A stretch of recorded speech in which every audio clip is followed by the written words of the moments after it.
মসজিদে সরকারি নিয়ম অনুযায়ী একজন যোগ্য ব্যক্তিকে ইমাম হিসাবে নিয়োগ দেওয়া হয়। আর যদি এর মধ্যে কোন বেশি করা হয়, আখাউড়া থেকে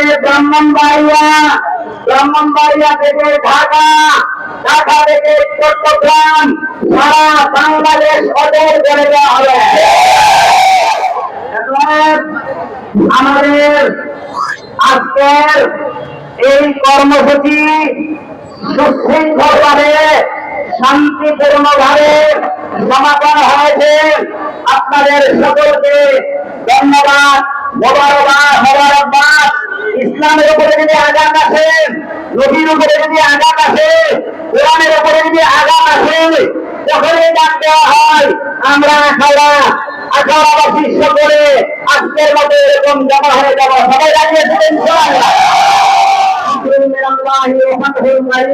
وبشر المؤمنين الحمد لله رب العالمين والصلاة والسلام على رسوله محمد وآله وأصحابه